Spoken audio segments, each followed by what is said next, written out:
I've recently realized that I really haven't been playing Black Ops 4 consistently, like for a month now, and it's just kind of been an on and off thing. When there's an update, I'll check it out and stuff like that, and I find it really surprising, especially thinking back to the launch of this game, because when this game was revealed and the build up to it and even the launch, there was just so much hype around it, but nonetheless, here we are today, and this game feels like it's in the exact same state something like Infinite Warfare or World War II were in this point in their game. And especially compared to Infinite Warfare, that game was hated from the second it was announced all the way through, at least for most people, whereas Black Ops 4, even if it started with all the hype and the launch was great, it didn't change the fact that it still ended up in a very similar state to Infinite Warfare. And that's when I decided to start thinking what actually caused Black Ops 4 to end up in the state it's currently in, which is a state many people would say is dead. And that's when I just decided to put a pen to the paper. Just kidding, I don't write. I typed it on my computer,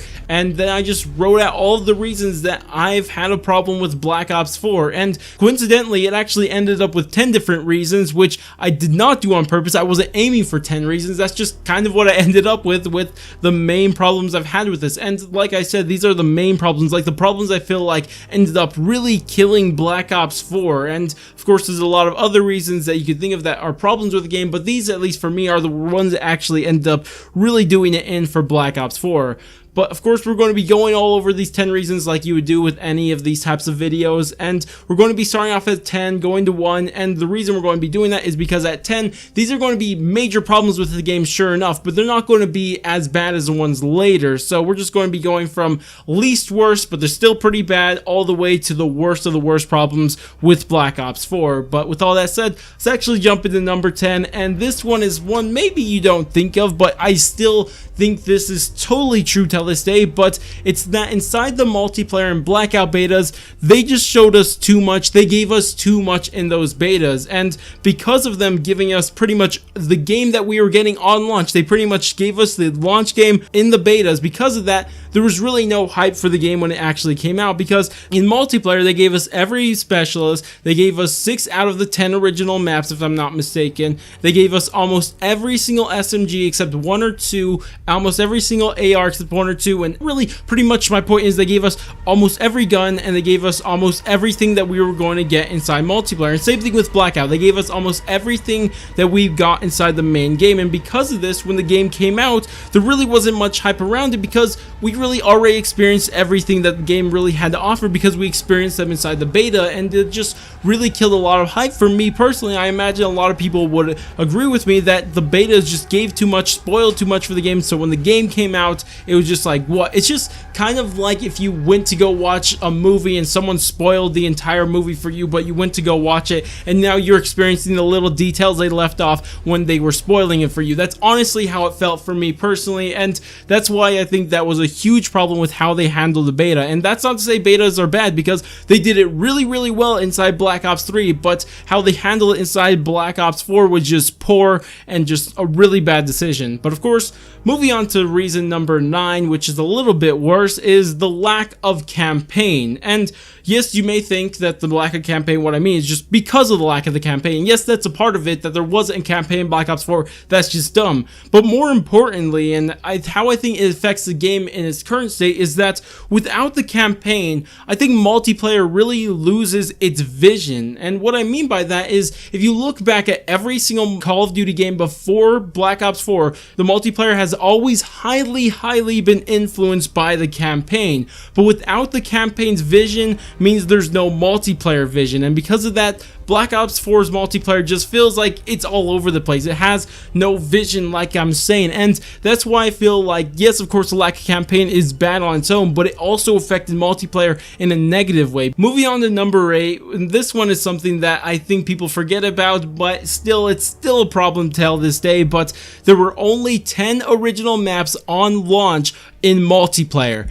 and that is just way too few. And you would think Treyarch would have learned from the same mistakes that World War II made the year before, where they only gave us 9 multiplayer maps on launch, but they just added one more and thought it would be good enough. And yes, I know they have remasters, but those are remasters, those are copy paste from what we've seen in the past. And not to bash on remasters, I love remasters, but to have them on launch, it just isn't good enough. And I think launches should always have purely original maps, and that's why I really don't count the 4 remasters. So it just really gives us 10 original maps, and it's just like, why was that the case? Why did you do that? Especially when they told us to our face that this was going to be the most expansive multiplayer yet, have the most content. Because of the lack of campaign, we were going to get more multiplayer than ever, but of course that wasn't true, and we got less original maps than ever, except minus World War II, because that's the only one to have less original multiplayer maps. But it's just something that shouldn't have happened, and I just don't understand how they thought it'd be a good idea.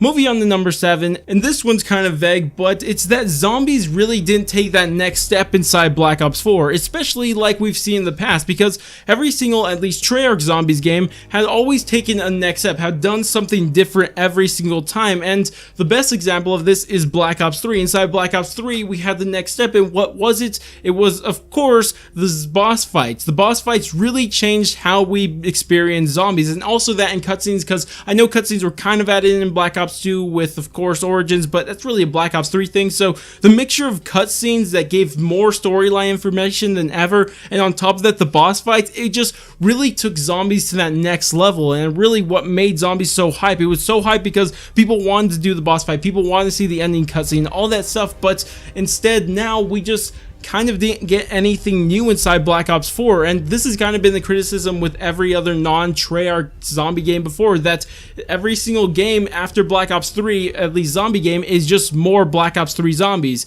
That's what we got in Infinite Warfare until Director's Cut came out, but that's pretty much what we had in Infinite Warfare for the most of its time. It was just more Black Ops 3. World War II was kind of more Black Ops 3, except done worse, and then Black Ops 4, we expected zombies to take that next step, but instead, we just got more Black Ops 3. Regardless, moving on to number 6 is the Black Ops Pass. Now, first off, the Black Ops Pass itself is dumb, should have existed, and that's just a major problem in itself. But regardless, what made the Black Ops Pass even worse and was adding insult to injury is that the Black Ops Pass was going to be sold at the same price as a Season Pass, except it was going to have the same amount of zombies maps, but less multiplayer maps. Instead of having the 16 multiplayer maps that we normally get in a Season Pass, instead we only got 12, or we're only going to get 12, and it's just like, why was that done? It just doesn't make sense why you think you could keep something at the same price except give us less content inside that. It's just so dumb, and I really am disappointed with myself that I was strongly against Season Pass for so long, but then again I bought it anyway. So I just hate that so much. But regardless, it's just so annoying. I'm not going to talk about that any further because I'm sure you guys heard about this before launch, because this was one of the negative things that so many people said about Black Ops 4 before the game came out. Anyways, moving on to the next one. This was number 5, and now we're getting to the ones that really affected at least my personal experience with the game. And this is, first one is the, I guess, too much reused content. And it's not bad to always use reused content. I mean, look at Blackout, it did it right. But in multiplayer and kind of zombies, and the reason I say zombies is because it's for the Ether storyline, aka the storyline everyone cares about, we still haven't got an original map for that. We had a remake of Mob of the Dead to make Blood of the Dead, and we had a remaster for Classified, so it's kind of just reused content for the storyline everyone cares about. But then again, it didn't really affect zombies too much, even though I do personally find that annoying. I don't think that was a huge effect on the game. But what really affected was multiplayer. Multiplayer has so much reused content, it's ridiculous. They had 4 remastered, not remakes, they were remastered maps on launch for the game, and that is just ridiculous. I kind of already went over that, but on top of that, they have multiple reused specialists, multiple reused ability, multiple reused specialist weapons, just so many things that were reused inside Black Ops 4 that just did not make the game any better. And again, it's just adding to that feeling that it's just like, didn't I already experience this already? So why am I going to spend so much time in this already if I've already experienced all of this before? But anyways, moving on to number 4,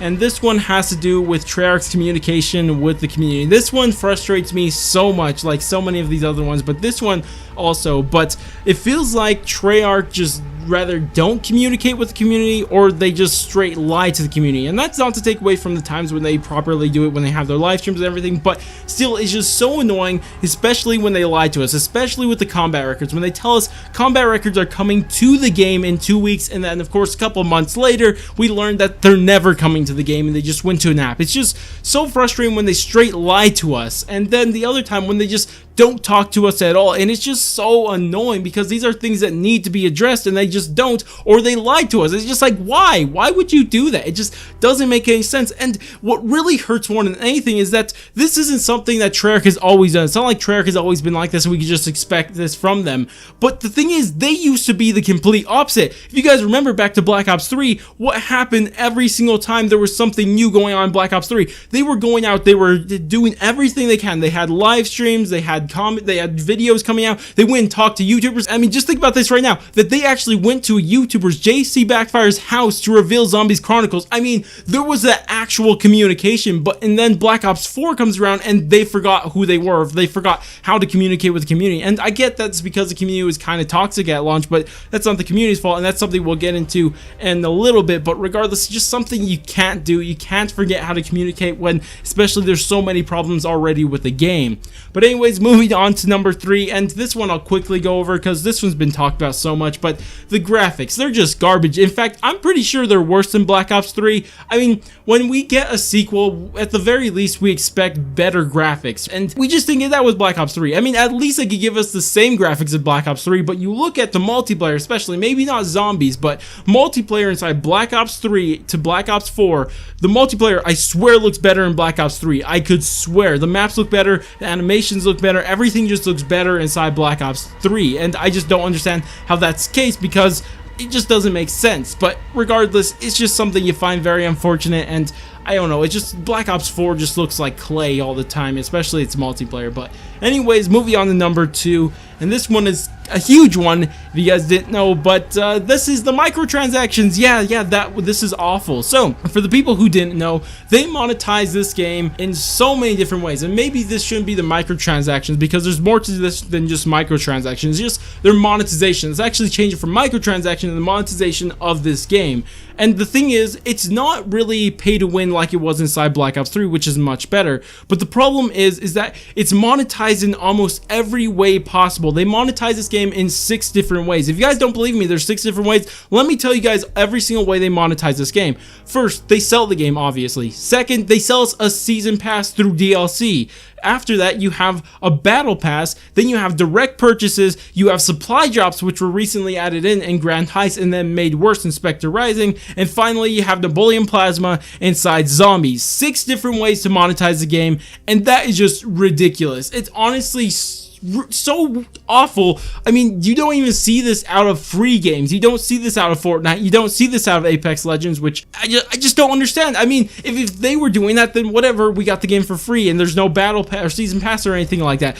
But the thing is that they don't even do that, and Black Ops 4 is a game you have to buy and buy season pass, and then you still get all the crap microtransactions. It's like, what is that? It's just, oh my gosh. Anyways, before I go off on this, I'm going to stop because I'm sure you guys have heard everybody complain about this forever, so I'm not going to spend too much more time on that, and I'm going to get into what I believe to be the worst reason. Yes, it's worse than their monetization of Black Ops 4, at least for me personally, and maybe I'm putting this too high because I just had such high expectations for this, or I guess I just wasn't expecting this to happen. But the number one reason that killed Black Ops 4 was Zombies was just broken on launch. You just cannot release a broken game. And I'm going to make a separate video on this eventually, and this is going to apply to all AAA games, but the thing is, these AAA developers and studios just don't understand. It seems like they don't understand how important first impressions are. I mean, if everyone's first impressions of Zombies is that it's broken, they're not going to play it again. No one's going to play it. No one's going to give it a chance. I mean, have you not heard the simplest forms of psychology? First impressions are so important, yet they release a broken game that you can't get past, what was it, round 50? It's just like, what is that? And the Easter eggs were broken on launch. It's just like, what was that? That was just so unacceptable to release a broken game. don't expect this out of Call of Duty, because you expect this out of somebody like, I guess, Anthem. They did it, but I mean, mainly you think like No Man's Sky, some people that are just kind of getting into the AAA market, or even, are they even AAA developers? I don't even know, actually, but you expect that out of them, not Call of Duty. You do not expect broken games out of Call of Duty. That's one thing they had not really done. Of course, they've had glitchy games and stuff like that, but they never released a broken mode on launch, and that's what they gave us this year, and it's just absolutely unacceptable and just killed it for me more than anything. And I just don't know. Again, I'm getting overly frustrated. I apologize, but just thinking back to it is just so frustrating. When you paid like $100, including the season pass, or maybe you just paid $60, regardless, it's just so frustrating when you open up your game and it crashes on you while you're trying to do the Easter egg, while you're trying to get through the rounds. You're just playing casually. You're at the menu, it crashes, and it's just like, I don't know. And I know it's fixed by now. Everyone knows it's fixed, so don't bring that up. But on launch, that is just it's just so dumb. They just should have never done that. I don't care what it took. If it took delaying the game or whatever, I don't care. Releasing a broken game is just such a poor idea, and it just ruins everyone's first impressions. Think of what happened with Anthem. Look at Zombies. Everything is just so dead. Everything that is released broken is never going to be successful after that. You just see it over and over, play over again, and these AAA developers just don't understand it. But anyways, this video went on longer than I thought it would, but regardless, I'm going to leave it like that. But I'd love to hear what you guys think about all my reasons. Did I leave out something that is huge or something like that, or something like that? Of course, leave that all down in the comments. I'll try to get back to you with why I left it out or why I included it. I don't know, but regardless, that's about it for this video. If you guys did enjoy the video, go ahead, do all the normal YouTube stuff, like, subscribe, bell, share, and especially bell. But I'm going to go, and I'll catch you guys next stream, video, or whatever it may be. But laters, guys.